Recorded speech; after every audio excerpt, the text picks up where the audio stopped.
अच्छा जी, dear student, आज देखें, आज हम पढ़ने जा रहे हैं कम्प्लेक्स नंबर। पहले लेक्चर में हमने डिस्कस किया था कि रियल नंबर सिस्टम क्या होते हैं और रैशनल नंबर सिस्टम क्या होते हैं, इरैशनल नंबर सिस्टम क्या होते हैं।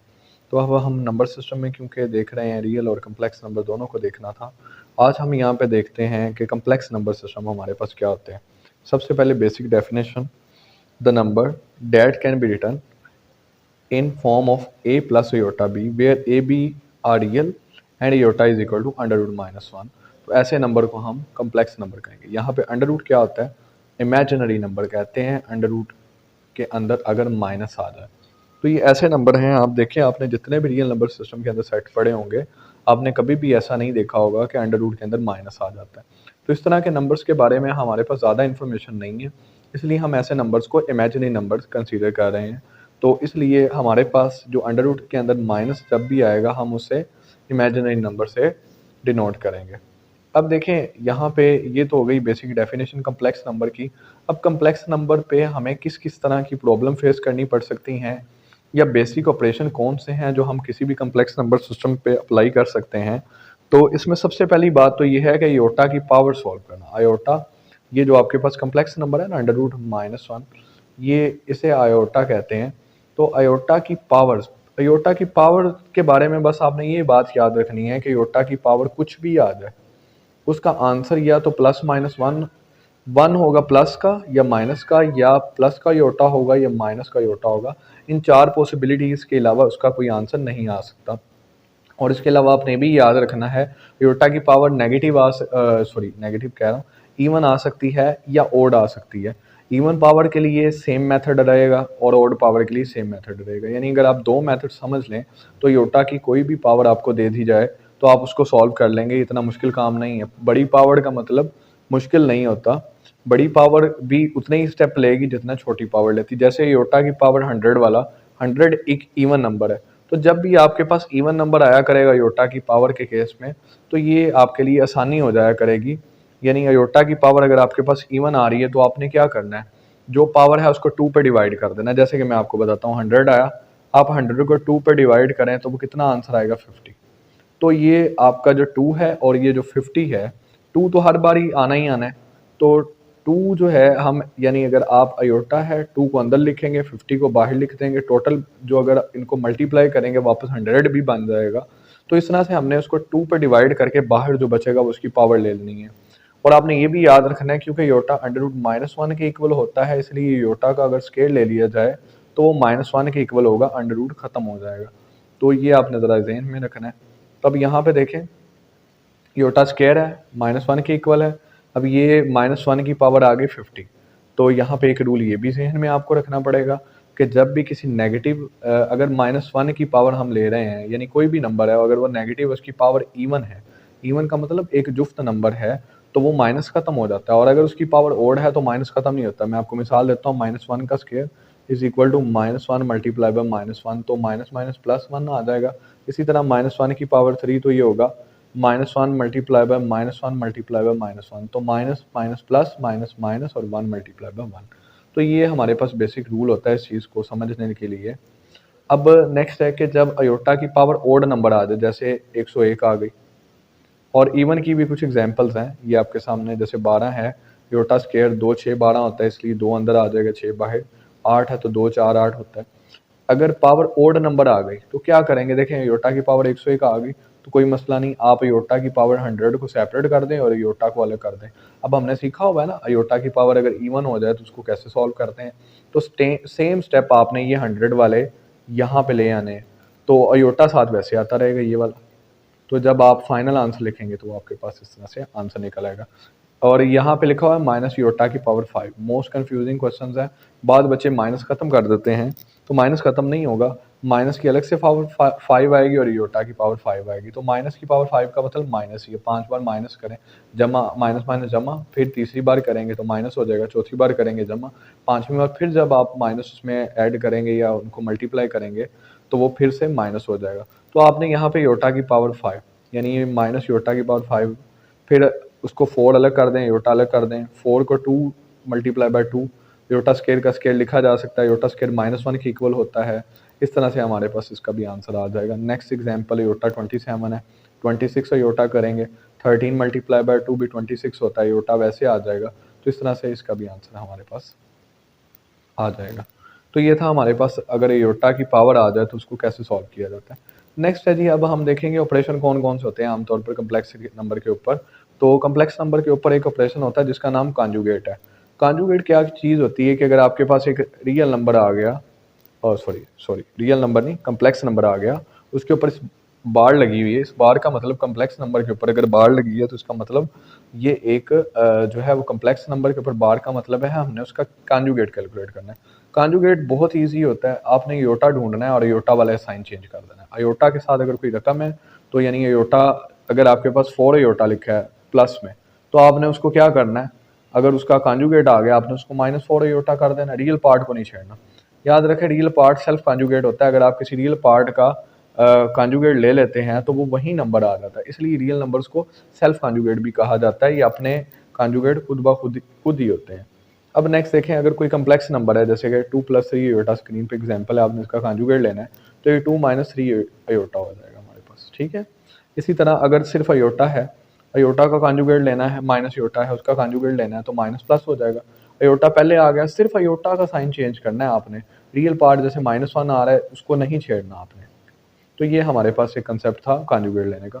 रियल और इमेजिनरी पार्ट कैसे सेपरेट होते हैं, अगर आपके पास एक एक्सप्रेशन 1 + अयोटा है जैसा कि स्क्रीन पे नजर आ रहा है आपको, तो इसमें वो पार्ट जिसमें अयोटा नहीं आ रहा वो आपका रियल पार्ट है, और वो नंबर जो अयोटा के साथ लिखा हुआ है वो आपका इमेजिनरी पार्ट है। अगर अयोटा के साथ कोई नंबर नहीं लिखा हुआ तो बाय डिफॉल्ट 1 होता है, और अयोटा अगर खुद नहीं लिखा हुआ तो वो 0 हो जाएगा। जैसे कि इस नंबर को देखें, इसमें अब अयोटा के साथ हमारे पास 2 लिखा आ रहा है इसलिए 2 इमेजिनरी है, और अयोटा के बगैर वाली रकम -1 है वो एक रियल नंबर है। -3 अयोटा है तो रियल नंबर है ही नहीं, तो इसलिए रियल नंबर यहाँ पे 0 है। और अगर 2 लिखा है, कम्प्लेक्स नंबर है ही नहीं, तो इसलिए जो हमारा इमेजिनरी पार्ट है यहाँ पे वो 0 है, ठीक है। नेक्स्ट क्वेश्चन है जी, x + अयोटा y + 1, ये भी आपका इंपॉर्टेंट क्वेश्चन है, और 4 - 3 अयोटा, आपने एक्स वाई फाइंड करना है। देखिए 1 प्लस हो रहा है, इस साइड पे जाएगा माइनस हो जाएगा, 4 में से 1 जब माइनस करेंगे तो आंसर क्या आएगा हमारे पास, 3 आ जाएगा। और 3 - 3 अयोटा जब इनको कंपेयर करेंगे तो रियल पार्ट इधर से x है और इधर से 3 है, तो यहाँ से x = 3 आ जाएगा। यहाँ से इमेजिनरी पार्ट y है और यहाँ से इमेजिनरी पार्ट -3 है, साइन भी साथ लेके आना है। कुछ बच्चे क्या करते हैं, यहाँ पे कॉमन मिस्टेक ये करते हैं, अयोटा y के साथ y के साथ भी अयोटा लिख देते हैं और इधर 3 के साथ भी अयोटा लिख देते हैं, तो ये गलत है। जब आपने कह दिया ना कंपेयरिंग, तो कंपेयरिंग का मतलब ही यही है कि अयोटा के सर पे तो कंपेयरिंग हो रही है, तो आप अयोटा की वजह से ही कंपेयरिंग हो पा रही है हमारी, तो अयोटा को दोबारा लिखने की यहाँ पे किसी किस्म की ज़रूरत नहीं होती, बल्कि ये एडर कंसीडर की जाती है। नेक्स्ट है जी, addition of a complex number. तो 2 कम्प्लेक्स नंबर अगर हमारे पास 2 + अयोटा है और एक और नंबर है 2 - 2 अयोटा है, तो याद रखें जो रियल पार्ट है वो रियल पार्ट के साथ ऐड होता है, जो कम्प्लेक्स पार्ट है वो कम्प्लेक्स पार्ट के साथ, जैसे 2 2 4 हो जाएगा, और प्लस अयोटा में से -2 अयोटा करें तो माइनस अयोटा आ जाएगा। तो जो इमेजिनरी पार्ट है वो इमेजिनरी पार्ट के साथ सॉल्व होगा, और जो रियल पार्ट है वो हमारा रियल पार्ट के साथ ही सॉल्व होगा। नेक्स्ट होती है जी मल्टीप्लिकेशन होती है मैट्रिसेस के अंदर। मल्टीप्लिकेशन ऑफ दो मैट्रिक्स कह रहा हूँ, दो कम्प्लेक्स नंबर अगर हमें दे दिए गए हैं तो उनकी मल्टीप्लिकेशन कैसे करनी है। दो कम्प्लेक्स नंबर है, आपने उनको मल्टीप्लाई करना है, स्क्रीन पे आपको एरो नज़र आ रहे होंगे। तो आपने क्या करना है जी, 2 को यहाँ पे ना मल्टीप्लिकेशन ऑफ कम्प्लेक्स नंबर वाला टॉपिक नीचे है, ज़रा ये भी देख लें। जब स्केलर की मल्टीप्लिकेशन होती है कम्प्लेक्स के साथ, पहले ये देख लें, बाद में वो भी डिस्कस करता हूँ। तो अगर आपको कोई कांस्टेंट बाहर आया हुआ तो वो दोनों टर्म्स के साथ बारी बारी मल्टीप्लाई होता है, ठीक है। यानी 2 आपका 4 के साथ भी होगा और 2 5 के साथ भी होगा। और इसी तरह ये जो 3 है ये भी स्केलर है, स्केलर कह लें, कांस्टेंट टर्म कह लें, ये भी दोनों के साथ मल्टीप्लाई होगा। उसके बाद कैलकुलेशन वही है कि जो आपका रियल पार्ट आ रहा है वो रियल पार्ट के साथ ही हल होगा, और जो कम्प्लेक्स पार्ट आ रहा है वो कम्प्लेक्स पार्ट के साथ ही हल होगा। अब हम बात करते हैं जो मल्टीप्लिकेशन है कम्प्लेक्स नंबर के अंदर। कम्प्लेक्स नंबर के अंदर मल्टीप्लाई कैसे करना है, अगर आपके पास दो नंबर हैं कम्प्लेक्स और वो आपस में मल्टीप्लाई हो रहे हैं, तो रूल ये होता है पहले नंबर को पहले नंबर से मल्टीप्लाई करें, फिर पहले नंबर को दूसरे नंबर से मल्टीप्लाई करें, इसके बाद पहले नंबर को दूसरे नंबर को फिर पहले नंबर से मल्टीप्लाई करें, दूसरे नंबर को दूसरे नंबर से मल्टीप्लाई करें। तो ये प्रोसीजर है, जैसे कि -7 मल्टीप्लाई हो रहा है पहले -3 के साथ, ये मैंने लिखा हुआ, इसके बाद -7 मल्टीप्लाई हो रहा है 2 अयोटा के साथ, ये भी लिखा हुआ है जी। फिर 3 मल्टीप्लाई होगा, अयोटा मल्टीप्लाई होगा -3 के साथ, ये लिखा हुआ है। 3 अयोटा मल्टीप्लाई होगा 2 अयोटा के साथ, वो आपके सामने लिखा हुआ है। इसके बाद मल्टीप्लिकेशन में अयोटा स्क्वायर अगर आएगा तो हम उसकी वैल्यू लगाएंगे -1। और इसके बाद हम ये भी देखेंगे कि जो रियल पार्ट है वो सिर्फ रियल पार्ट के साथ ही सॉल्व हो सकता है, और जो इमेजिनरी पार्ट है वो इमेजिनरी पार्ट के साथ। तो -14 अयोटा, -9 अयोटा, -23 अयोटा बन जाएगा। 6 माइनस होगा 21 में से, तो 15 -23 अयोटा हमारे पास आ जाएगा। ये फार्मूला भी आपने याद रखना है, ये भी आगे जाकर इस्तेमाल होना है। A square minus B square is equal to A plus B और ए माइनस बी। नेक्स्ट है जी, कम्प्लेक्स नंबर के अंदर रैशनलाइजेशन कैसे होती है, रैशनलाइजेशन टेक्निक क्या होती है। देखें, अगर आपके पास कोई कम्प्लेक्स नंबर है और आप उसको सॉल्व करना चाहते हैं, फ्रैक्शन की फॉर्म में आ गया, जैसे -2 और 1 प्लस अयोटा मैंने लिखा, तो हम इसे रैशनलाइजेशन प्रोसेस से सॉल्व करते हैं। रैशनलाइजेशन प्रोसेस ये होता है कि आपने जो नंबर डिवाइड में आ रहा है ना, डिवाइड में कम्प्लेक्स नंबर आ रहा है, उसके कॉन्जुगेट से मल्टीप्लाई भी कर देना है और उसके कॉन्जुगेट से डिवाइड भी कर देना है। जब आप मल्टीप्लाई एंड डिवाइड करेंगे तो वो लेवल हो जाएगा ना, आपके एक्सप्रेशन पे उसका कोई इफेक्ट नहीं पड़ेगा। और हम यही तो चाहते हैं, मैथ में यही तो होता है। अगर आपने कोई अपने पास से टर्म ऐड किया, सब्ट्रैक्ट किया, मल्टीप्लाई डिवाइड करनी है, तो इस तरह से होनी चाहिए कि आपके एक्सप्रेशन को उसके ऊपर कोई किसी किस्म का इफेक्ट ना पड़े। तो अब क्या होगा जी, ये आपको स्क्रीन पे नजर आ रहा होगा। तो आमने सामने मल्टीप्लिकेशन हो जाएगी, -2 इसके साथ मल्टीप्लाई हो जाएगा। और नीचे देखें, आपके पास दो चीजें, नीचे वाले हिस्से में देखें, नीचे वाले हिस्से में क्या होगा, 1 प्लस अयोटा मल्टीप्लाई होगा 1 माइनस अयोटा के साथ। तो अभी मैंने आपको फार्मूला बताया a प्लस बी और a माइनस बी वाला, ये लिखा हुआ पहले का स्केयर माइनस दूसरे का स्केयर हो जाएगा। तो यहाँ पे पहला नंबर 1 है और दूसरा नंबर अयोटा है, तो यहाँ पे यही होगा, पहले का स्केयर माइनस दूसरे नंबर का स्केयर हो जाएगा। तो जब आपको सोल्व करेंगे, अयोटा स्केयर -1 के इक्वल होता है, और इनको सोल्व करेंगे 2 आ जाएगा, 2 से 2 कट जाएगा। तो जब हम माइनस को अंदर अप्लाई कर देंगे, अंदर वाले साइन चेंज हो जाएगा, -1 प्लस अयोटा आ जाएगा। तो ये इसका a प्लस अयोटा b की फॉर्म में आंसर आ गया। यानी सवाल कुछ इस तरह से भी पूछा जा सकता है कि इस फ्रैक्शन को a प्लस अयोटा b की फॉर्म में कन्वर्ट करें। अब ये नेक्स्ट रैशनलाइजेशन का फिर एक क्वेश्चन है। ये आपके पास स्टेटमेंट थी, हमने उसको 4 प्लस अयोटा यानी इस चीज़ के कॉन्जुगेट के साथ मल्टीप्लाई भी किया और डिवाइड भी किया। और आमने सामने जब मल्टीप्लाई की तो ऊपर वाली ये मल्टीप्लिकेशन हम पहले ही देख चुके हैं कम्प्लेक्स नंबर में कैसे होती है। और नीचे वाला जो पार्ट है, इसके लिए भी मैंने ये वाला फार्मूला आपको रिकमेंड किया हुआ है। तो आप जब इसको भी सॉल्व करेंगे और सिंप्लीफाई करेंगे तो आपके पास इसका भी आंसर आ जाएगा।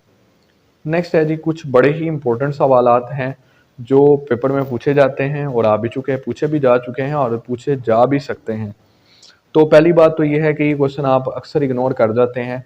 तो इस क्वेश्चन को ज़रा देख लें। इसकी राइट हैंड साइड से भी किया जा सकता है, लेफ्ट हैंड साइड से भी किया जा सकता है। राइट हैंड साइड मुझे ज़रा इजी लगी, इसलिए मैंने वहाँ से किया। तो राइट हैंड साइड में आपने क्या करना है जी, 8/9 को कैलकुलेटर पे डिवाइड कर देना, वो आप देखेंगे आंसर आ जाएगा। और इनको जब कंबाइन करके लिखेंगे तो वो 1.88 बन जाएगा, और 8 के ऊपर बार लगा देंगे तो बात वही है। तो इससे हमारा रिजल्ट प्रूव हो जाएगा। नेक्स्ट, ये क्वेश्चन लॉन्ग क्वेश्चन में पूछा जा चुका है, बोर्ड के पेपर में 2 मरतबा ये सवाल लॉन्ग क्वेश्चन आ चुका है, कोरोना सीजन में और एक उससे पहले भी आया होगा ये सवाल। अच्छा देखें, ये क्या है जी, a की पावर p है, नीचे q है। तो देखें दोनों बेस सेम है, यहाँ पे रूल वही लगेगा, मैंने आपको बताया था a का m है, नीचे a की पावर n है, तो ये m माइनस n हो जाएगा। यानी ये जो सेंटर वाला स्टेप भी मैंने किया, आप ना करें, डायरेक्ट ये रेफरेंस दे के डायरेक्ट इस स्टेप पे भी आप लोग आ सकते हैं, ये वाले स्टेप पे भी, यानी थर्ड स्टेप पे भी आप डायरेक्ट आ सकते हैं। क्योंकि हमारे पास रिजल्ट है बाकायदा, आपकी किताब के ऊपर लिखा हुआ है कि अगर बेस सेम हो तो ऊपर पावर आके नेगेटिव हो जाती है। तो यहाँ पे भी ये रिजल्ट लगेगा, यहाँ पे भी यही सेम रिजल्ट लगेगा। नेक्स्ट वही फार्मूला, ये बड़ा इंपॉर्टेंट फार्मूला है, A square minus B square is equal to A plus B आ जाएगा, और साथ में इसके a माइनस बी मल्टीप्लाई हो रहा होता है। तो ये इसका रिजल्ट है, ये भी हम इसमें इस्तेमाल करेंगे। अब देखें, यहाँ पे आ रहा है p माइनस क्यू, यहाँ पे आ रहा है p प्लस क्यू। तो इन दोनों को मल्टीप्लाई कर देते हैं, इसी तरह इन दोनों को भी मल्टीप्लाई कर देते हैं और इन दोनों को भी मल्टीप्लाई कर देते हैं। जो पावरें आ रही हैं आपस में उनको मल्टीप्लाई करते हैं। तो नीचे करेंगे p plus R, p minus R करेंगे तो पहले का स्केयर माइनस दूसरे का स्केयर, ये आ गया।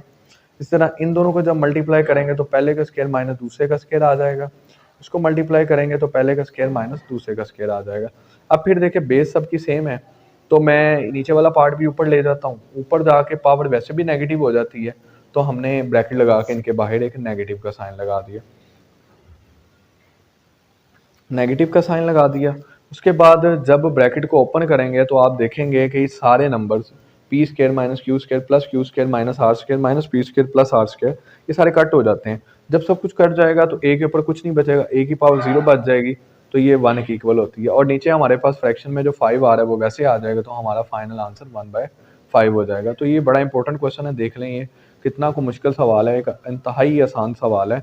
उम्मीद है आपको समझ आ गई होगी। इसके अलावा कुछ और सवाल भी हैं, जैसे कि ये वाले क्वेश्चंस हैं, ये भी शॉर्ट क्वेश्चंस हैं। अच्छा, मेरी कोशिश होती है कि मेथड ऐसा किया जाए जिसमें कम्प्लेक्सिटीज कम हो, यानी स्टूडेंट का टाइम सेव हो। टाइम मैनेजमेंट स्किल्स आपको आनी चाहिए।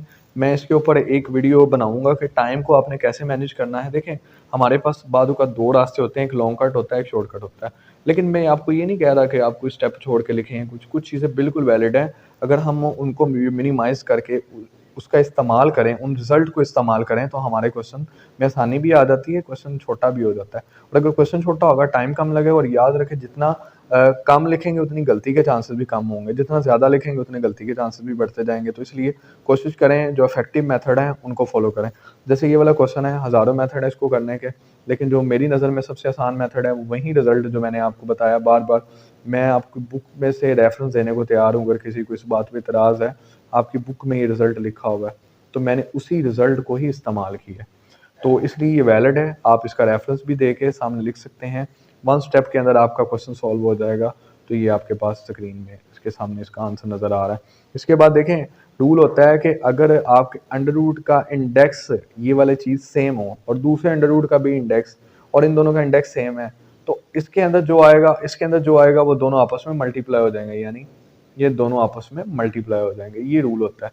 अब देखिए, हमारे पास क्वेश्चन है, इन तीनों अंडर रूट्स के अंदर इंडेक्सेस सेम है, तो अगर इंडेक्स सेम है तो तीनों के अंदर वाली चीज़ें मल्टीप्लाई हो जाएंगी, अंदर मल्टीप्लाई होंगे, ऊपर नीचे कट जाएंगी। 1 का जो मर्जी अंडर रूट ले लें, उसने 1 ही रहना है। इसके बाद नेक्स्ट एक क्वेश्चन है जी। देखें, इसको मैंने किसी और मेथड से किया हुआ है, वो इसलिए किया है इन 2 क्वेश्चंस को। ये 2 क्वेश्चन बड़े इंपॉर्टेंट हैं। और देखें, ये 4 नंबर के लिए मैंने क्वेश्चन किया, और आपको लग रहा होगा कि जैसे ये शॉर्ट क्वेश्चन है, तो ज़रा देखिएगा, स्टेप ध्यान से सुनिएगा, स्टेप इसमें से कोई आपने मिस नहीं करना। इंशाल्लाह आपको पूरे नंबर मिलेंगे। आप अपने टीचर से भी कंसल्टेंट कर सकते हैं इस चीज़ के बारे में। जो हमारे पास 81 होता है, ये 3 की पावर 4 के इक्वल होता है। फैक्टराइजेशन मैंने यहाँ पे नहीं की हुई, आप लोग कर लीजिएगा। प्राइम फैक्टराइजेशन ऐसे करते हैं 81, ये आपने छोटे होते हैं 5 क्लास के अंदर ये काम किया होगा। तो ये 3 की पावर 4 बनेगी, ऑलरेडी एन आ रहा था, इसलिए 3 की पावर 4n हो जाएगी। इसके बाद 3 की पावर 5 एज इट आ जाएगी। ये 3 की पावर 4n। अब देखें, अगर किसी नंबर की पावर a प्लस b लिखी आ रही है, तो हम उसको अलग अलग करके भी लिख सकते हैं ऐसे, ठीक है। दरमियान में मल्टीप्लिकेशन है, बेस सेम है, जब ये दोबारा मल्टीप्लाई होंगे पावर ऐड हो जाएंगी। तो यहाँ पे भी ये रूल अप्लाई करेंगे, इसको डिकम्पोज करेंगे 2 पार्ट के अंदर, 4n सेपरेट कर देंगे, -1 को 3 की पावर -1 को सेपरेट कर देंगे। इसी तरह जो 243 होता है, 3 की पावर 5 के इक्वल होता है। तो ये आपको स्टेप समझ आ गया, ये स्टेप मैंने कैसे किया ये वाला। इसके बाद नीचे देखें, 9 था, 3 की पावर 2 और एक 2n ये है, तो 3 की पावर 4n आ जाएगा। इसी तरह ये 3 की पावर 3 है, ये मैंने वैसे ही लिख दिया था। तो ये स्टेप इस तरह से आपका ये वाला स्टेप कंप्लीट हो जाएगा। ये स्टेप आपके पास कंप्लीट हो गया। नेक्स्ट देखिए, नेक्स्ट आपने क्या करना है, नेक्स्ट आपने ये करना है कि 3 की पावर 4n वैसे ही आ गया, 3 की पावर 5 भी वैसे आ गया, ये 3 की पावर 4n भी वैसे ही, 3 की पावर ये 5 है, ये 1 है, तो बेस सेम है, इसलिए ये सॉल्व होंगे। जब सॉल्व होंगे तो 3 की 5 पावर 4 रिजल्टेंट के तौर पर नीचे आ जाएगा। जब ये नीचे आ जाएगा, नेक्स्ट आपने क्या करना है, अगले स्टेप में आपका आंसर है। आपने क्या करना है कि 3 की पावर 4n इधर से और इधर से भी कॉमन ये लिख दी। इसके बाद आप देखें, 3 की पावर 3, नीचे वाला पार्ट देखें, नीचे वाले पार्ट में 3 की पावर 3 है, हमने उसको कॉमन निकालना है। मैं ऊपर से जब 3 की पावर 3 निकालूंगा, तो इधर 3 की पावर 5 है, बाकी बचेगी 3 की पावर 2, जो कि मैंने यहाँ पे लिख दी। और इसके बाद 3 की पावर 3 जब मैं इस हिस्से में से कॉमन निकालूंगा यहाँ से, तो बचेगा 3 की पावर 4 थी, 3 चलेगी, तो बाकी 3 की पावर 1 यहाँ पे रह जाएगी, यानी ये 3 की पावर 1 आपके पास यहाँ पे लिखी हुई है। अब ये जो 3 की पावर 4n है, नीचे वाले 3 की पावर 4n से कर देगी, 3 की पावर 3 नीचे वाले 3 की पावर 3 से कर देगी, 3 की पावर 2 9 बनेगी, -3 करेंगे तो हमारे पास आंसर 6 आ जाएगा। तो ये शॉर्टकट मेथड है इस सवाल को करने का, इससे शॉर्ट मेथड नहीं हो सकता, और ये इस बात की मैं गारंटी देता हूँ कि 100% एक्यूरेट मेथड है। नेक्स्ट देखिए जी, ये भी मेथड बिल्कुल एक्यूरेट है, इसमें बस आपने ये रेफरेंस दे देना है इधर कि अगर आप 6 की पावर 3 लें तो वो 216 के बराबर होती है, ठीक है। 6 की पावर 3 216 के इक्वल होती है। तो यहाँ पे यही रिजल्ट मैंने इस्तेमाल किया, 6 की पावर 3 और ऊपर 2/3 आ रहा, 3 से 3 कट गया, 6 की पावर 2 आ गया। 25 को आप रहने दें, इसको फैक्टराइज ना करें, इसको वैसे ही रहने दें। नीचे हमारे पास आ रहा था 0.04 आ रहा था, तो उसको पॉइंट को ख़त्म किया, नीचे 100 आ गया। जब 100 आ गया, 4 1 4 4 25 100 होता है, तो ये 1/25 आ जाएगा और पावर -1/2 आ जाएगी। यहाँ पे एक रिजल्ट ये भी है कि अगर ए ओवर बी हो और उसकी पावर -1 आ जाए तो हम फ्रैक्शन को रिवर्स कर देते हैं। फ्रैक्शन को रिवर्स करने से क्या होता है, वो जो पावर माइनस में आ रही होती है वो प्लस में हो जाती है, यानी अपना साइन चेंज कर बैठती है पावर। तो यहाँ पे यही काम हमने किया। यहाँ पे हमने जब इसको रिवर्स किया, यानी आपके पास कुछ इस तरह से सिनेरियो बन रहा था 1/25 की पावर -1/2। तो जब मैं इसको 25/1 करूँगा तो ये क्या होगा, पावर -1/2 की बजाय 1/2 हो जाएगी। तो नीचे 1 की कोई वैल्यू नहीं होती, इसलिए 25 की पावर 1/2 आ जाएगी। तो जब 25 की पावर 1/2 आएगी, ऊपर भी 25 की पावर 1/2 आएगी, बाकी बचेगा आपके पास √6 की पावर 2। 2 से अंडर रूट कट जाएगा, बाकी आपके पास 6 रह जाएगा। ये रिजल्ट भी मैंने दिया हुआ है, ये दोनों रिजल्ट आपने भी देने हैं। इससे आपके पूरे पूरे नंबर मिलेंगे और एग्जामिनर को इस बात का अंदाज़ा हो जाएगा कि वाकई आपको पता है, आपने जो चीज़ें लिखी हैं यहाँ पे। नेक्स्ट है जी इंपॉर्टेंट फैक्ट है, अगर हम क्यू यूनियन क्यू डैश करें, टूल बॉक्स में चले क्यू यूनियन क्यू डैश करें तो ये आर की इक्वल होता है। ये पहले भी डिस्कस ऑलरेडी कर चुका हूँ। और अगर इनका इंटरसेक्शन ले तो ये एम्प्टी सेट होता है। याद रखें, रियल नंबर्स के अंदर से दो ही तो चीज़ें होती हैं, एक रैशनल नंबर होते हैं, इरेशनल नंबर होते हैं। इसके अलावा रैशनल नंबर इरेशनल नंबर से मैच नहीं करते। और अगर दो अनमैचिंग चीज़ों का इंटरसेक्शन किया जाए, यूनियन इंटरसेक्शन आपने पढ़ा हुआ है, तो इंटरसेक्शन में मैचिंग लेना होता है। जब ये दोनों ही अनमैच है तो इसलिए इसका रिजल्ट फाई यानी एम्प्टी सेट के इक्वल आएगा। डबल इनवर्स याद रखें, -1 की पावर -1 आ जाए तो वो ए के बराबर होगी। फिर आपने ये याद रखना, ये भी मैं ऑलरेडी डिस्कस कर चुका हूँ, जो अंदर आ रहा है वो रेडिकेंड है, जो रेडिकल का साइन है, जजर का साइन है वो रेडिकल साइन है, और जो एन आपके पास आएगा वो इसका इंडेक्स है। नेक्स्ट है जी, pure imaginary number is a square root of a negative number. तो अगर आप किसी नेगेटिव नंबर का स्क्वायर रूट लेते हैं तो वो आपके पास एक प्योर इमेजिनरी नंबर होता है। प्योर इमेजिनरी नंबर क्या होता है? सिंपल इमेजिनरी नंबर और कम्प्लेक्स नंबर में और प्योर इमेजिनरी नंबर में फ़र्क ये होता है कि कम्प्लेक्स नंबर में रियल पार्ट भी शामिल होता है, जैसे कि ये अयोटा भी। लेकिन प्योर इमेजिनरी नंबर में सिर्फ आपका इमेजिनरी पार्ट होता है, रियल पार्ट मिसिंग होता है या जीरो होता है। ऐसे नंबर को हम प्योर इमेजिनरी नंबर कहते हैं, और ये तब आते हैं जब हम माइनस वाले नंबर का अंडर रूट ले लें। Every complex number is a not real but real can be written as a complex.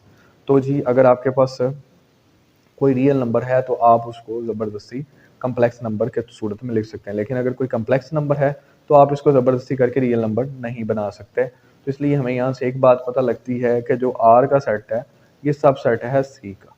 तो खैर 9th क्लास में तो अभी आपको इन चीज़ों की समझ नहीं आएगी। अब ये याद रखें कि अगर आप किसी सेट का 2 बार कॉन्जुगेट ले लेते हैं तो वो वापस वही सेट आ जाता है। जिस तरह से डबल ट्रांसपोज लेने से वो सेट दोबारा आता है ना, इसी तरह कॉन्जुगेट का सिलसिला है। अब देखिए नेक्स्ट प्रॉपर्टी है कि अगर आपके पास नेक्स्ट प्रॉपर्टी ये है कि अगर एक्स वाई दो एलिमेंट हैं जी आर से बिलोंग कर रहे हैं, अगर एक्स वाई से छोटा है तो मैं किसी जेड से मल्टीप्लाई करूं तो हमारे पास ये जो इनक्वालिटी है वो चेंज हो जाएगी। बस ये है कि जो हमारा z है, यहाँ पे ये बात लिखनी मिसिंग है, z 0 से बड़ा होना चाहिए। यानी अगर 0 से बड़ा छोटा कोई भी नंबर हम यहाँ पे मल्टीप्लाई करेंगे तो हमारा इनक्वालिटी का साइन चेंज हो जाएगा। ये प्रॉपर्टी मैं ज़रा दोबारा लिख देता हूँ, यहाँ पे आपको क्लैरिफिकेशन कर देता हूँ। प्रॉपर्टी कुछ ऐसे है कि अगर x लेस देन y है तो एक नंबर हम z लें जो कि 0 से छोटा होगा, बड़ा नहीं छोटा होगा। तो अगर हम दोनों साइडों पे उस नंबर से मल्टीप्लाई करें तो जो सेंटर वाली इनक्वालिटी है ये आपकी चेंज हो जाएगी। ये प्रॉपर्टी कुछ इस तरह से है, यानी आपको ये पता है कि इनक्वालिटी नेगेटिव नंबर से मल्टीप्लाई होने पे चेंज हो जाती है। तो बड़ा नहीं, जब हम z छोटा लेंगे, यहाँ पे मिसिंग थी ये चीज़, ये लिखना नहीं लिखा हुआ कि z जो है वो आपका छोटा नंबर होना चाहिए 0 से। तो आपको उसको दोनों साइडों पे जब मल्टीप्लाई करेंगे तो इनक्वालिटी आपकी चेंज हो जाएगी। इसके बाद ए बी दोनों आर में से बिलोंग कर रहे हैं, तो अगर ए बी के बराबर है तो ये इस प्रॉपर्टी को हम ट्राइकोनोमी प्रॉपर्टी कहते हैं ना। देखें रिलेशन ऑपरेटर 3 तरह से होते हैं, या तो इक्वल होता है, या छोटा हो सकता है, या बड़ा हो सकता है। तो अगर तीनों बातों में से कोई एक बात या तीनों बातें ये ट्राइकोनोमी प्रॉपर्टी के अंदर आती हैं कि अगर क्वालिटी आ रही लेस देन आ रहा है, ग्रेटर देन आ रहा है। इसके बाद नेक्स्ट ये है कि जी अगर हमारे पास ए भी 0 है बी भी 0 है, यानी सी देखें हमारे पास a प्लस योटा बी कुछ इस तरह से नंबर है, तो ए भी 0 हो गया, बी भी 0 हो गया, तो जी हमारे पास क्या आएगा, 0 आएगा। तो इसको हम कम्प्लेक्स नंबर का 0 भी कहते हैं। तो ये आपके पास ये छोटा सा रिजल्ट है, आपने ये भी देख लेना है कम्प्लेक्स नंबर का 0 क्या होता है। अब नेक्स्ट ये है कि हम रियल या इमेजिनरी पार्ट कैसे कैलकुलेट करते हैं। तो स्क्रीन पे आपको ये सवाल नज़र आ रहा है रियल और इमेजिनरी पार्ट का। तो पहले अगर ब्रैकेट लगी है तो आपने उसको सिंप्लीफाई करना है, पहले इससे मल्टीप्लाई करें फिर इससे मल्टीप्लाई करें। तो जब आप मल्टीप्लाई करेंगे तो देखें ये योटा स्केल ऑलरेडी हमें पता है कि -1 के इक्वल होता है, तो कुछ यूँ एक्सप्रेशन बन जाएगा। तो यहाँ से जब मल्टीप्लाई करेंगे हमारे पास ये वाला इमेजिनरी पार्ट है, ये वाला रियल पार्ट है। अब आपसे पेपर में जो पूछा जाएगा आपने उसके हिसाब से जवाब देना है। रियल पार्ट वो होता है जिसके साथ इमेजिनरी नहीं आ रहा है, यानी -2ab है, और इमेजिनरी पार्ट वो होगा जिसके साथ योटा आ रहा है। 0 जो है ये जी क्लोज होता है अंडर एडिशन, इसके अलावा अंडर मल्टीप्लिकेशन भी ये क्लोज हो जाता है। ये अंडर एडिशन मल्टीप्लिकेशन दोनों ही क्लोज है, डॉट लगा हुआ ना, डॉट का मतलब मल्टीप्लिकेशन है। और रिफ्लेक्सिव प्रॉपर्टी क्या होती है, अगर आपका एलिमेंट आपके एलिमेंट के ही बराबर से आ जाए और उसी सेट का ही हिस्सा हो, यानी सेम वही जवाब दोबारा आ जाए, तो उसको हम रिफ्लेक्सिव प्रॉपर्टी कहते हैं। एक्सरसाइज नंबर 2.6 का क्वेश्चन नंबर 7 वेरी इंपॉर्टेंट है। इसके तीनों लॉन्ग क्वेश्चन आपने देख लेने हैं। लेक्चर ज़्यादा लंबा हो जाएगा, अगर मैं उनमें से एक क्वेश्चन भी डिस्कस करूंगा तो कम से कम 30 मिनट लग जाएंगे मुझे आपको समझाने में। तो मैं अभी क्योंकि रिवीजन पे मैं काम कर रहा हूँ, तो रिवीजन में मैंने जो मेथड थे आपसे वो डिस्कस किए हैं, जो मेथड मुझे शॉर्टकट में लगे हैं तो वो मैंने आपसे डिस्कस किए हैं। बाकी उम्मीद करता हूँ कि आपको ये वीडियो अच्छी लगी होगी। तो खुदा हाफिज़, आज के लिए इतना ही।